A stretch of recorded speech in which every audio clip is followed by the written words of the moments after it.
Welcome to Herdley. Each book is distilled into 3 stories, giving you the key ideas in minutes. Today we listen to Ray Kurzweil's The Singularity Is Nearer, When We Merge with AI, in which we probe into the rapid acceleration of technology and its inevitable fusion with human biology, the existential risks and profound ethical considerations of AI and biotechnology, the transformative potential of merging human consciousness with digital intelligence. Ray Kurzweil is a world-class inventor, thinker, and futurist, with a 35-year track record of accurate predictions. Don't go away. Herdley the editor will be right back. Today, we're exploring 3 unforgettable stories that bring us face-to-face with the future of AI, human biology, and the merging of consciousness with technology. These stories are not just visions of tomorrow, they are grounded in today's scientific breakthroughs, making the path to the future feel both inevitable and awe-inspiring. It begins with a neuroscientist named Evelyn, who found herself in the middle of one of the most profound scientific projects of her life. The year was 2031, and Evelyn's team had been working on neural implants designed to improve memory retention. What started as a way to help patients with Alzheimer's soon evolved into something more. It allowed Evelyn to experience entire lifetimes of knowledge in mere hours. She could download books, lectures, even sensory experiences. One evening, she decided to upload an entire year of a famous biologist's research. What she didn't anticipate was how this flood of information would change her sense of self. Suddenly, she said, I wasn't just reading about these discoveries, I was the biologist, with memories, emotions, and perspectives that felt as real as my own. The implant had blurred the line between knowledge and identity. This story illustrates one of the profound benefits and risks of merging technology with human cognition. The ability to enhance memory and learning is incredible, but it also raises questions about personal identity and ethics. Are we still ourselves if we can download another person's knowledge and emotions into our minds? The story of Evelyn makes it clear that the merging of AI and biology will not just be about enhancing intelligence, but redefining what it means to be human. But Evelyn's story is just the beginning. From her experience, we turn to Marcus, a factory worker in 2035, who had been watching the gradual automation of his job with increasing anxiety. One day, his boss announced that a new generation of AI-powered robots would take over most of the labor in the factory. At first, Marcus felt a sharp pang of fear. How could he compete with machines that could work faster and longer without error? But instead of despair, Marcus saw an opportunity.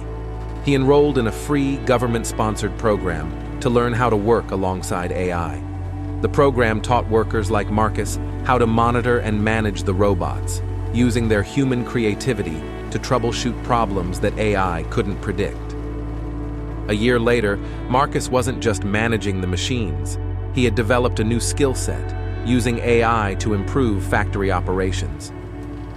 I used to think machines would take over everything, he reflected. But now I realize they make us more capable, more creative. This story highlights the duality of technological advancement.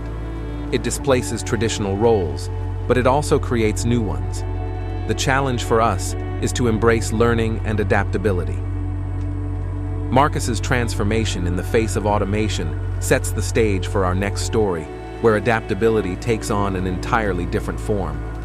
Samantha, a biotech researcher in 2042, was part of a team that successfully developed nanobots capable of curing diseases at the cellular level.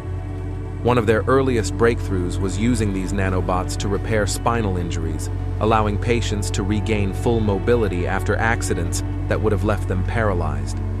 One of these patients, Carlos, had lost the ability to walk after a severe motorcycle accident. The day the nanobots were injected into his spine, Carlos felt a strange tingling sensation. Not painful, just unusual. Over the next few weeks, the nanobots slowly restored the nerve connections that had been damaged in the accident. By the end of 6 months, Carlos was walking, something that seemed like an impossible dream just a year earlier. Carlos's recovery was nothing short of miraculous, but it came with unexpected side effects. His nervous system became hypersensitive, allowing him to feel sensations at a much greater intensity than normal. "At first, I thought it was a gift," Carlos said, "but there were moments when even a gentle breeze felt overwhelming." The technology had not only restored his mobility, but also redefined his sensory perception, forcing the scientists to rethink how such advancements should be integrated into the human body. This story illustrates both the promise and peril of merging human biology with nanotechnology. While the potential to cure diseases and disabilities is enormous, it also opens up new ethical and technical challenges. How do we ensure that these enhancements don't create unintended consequences for those who receive them? As we step back from these three remarkable stories, a pattern begins to emerge. Each of these individuals, Evelyn, Marcus, and Carlos, faced a moment where technology pushed them beyond their previous limitations. But in doing so, it also forced them to confront new questions about identity, adaptability, and control.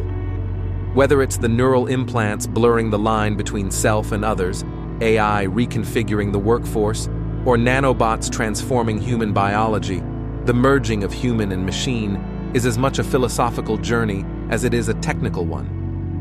So, what do these stories teach us? They remind us that the singularity, the moment when humans and AI fully merge, is not just a future event. It's already happening, piece by piece. The key is not to resist these changes, but to guide them in a way that serves human values and ethics. As the editor of Herdley, these stories show us that the future won't simply be about human survival in a world of AI, but about flourishing alongside it. The choices we make today, in education, ethics, and innovation, will determine how smoothly we integrate these powerful technologies into our lives. Each story comes from the most representative real-life cases selected by the Herdley team from this book. In addition to these three stories, there are at least 12 more thought-provoking scenarios. As we conclude, let's reflect on the key insights. We've seen how accelerating technology is merging with human biology, transforming our identity and reshaping our future. But there's one more story worth mentioning, a glimpse into what's coming next. In 2040, Dr. Nathan, a renowned scientist, conducted an extraordinary experiment. His goal was to push the limits of consciousness by connecting a group of individuals through a shared neural network. They weren't just sharing data, they could feel each other's emotions, thoughts, and memories in real time. The participants described the experience as transcendent. "For a moment, I wasn't just me," said one. "I was us, connected to something much larger." Yet, this unity brought challenges. Some participants struggled with the constant influx of others' emotions, unable to separate their own feelings from the collective. It raised profound questions about individuality and the essence of self.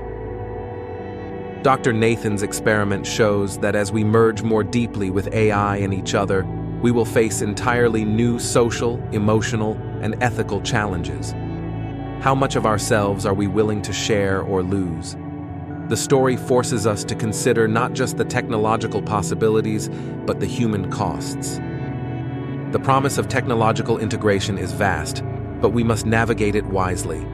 The opportunities to extend our minds, heal our bodies, and enhance our lives are real, but so are the dilemmas.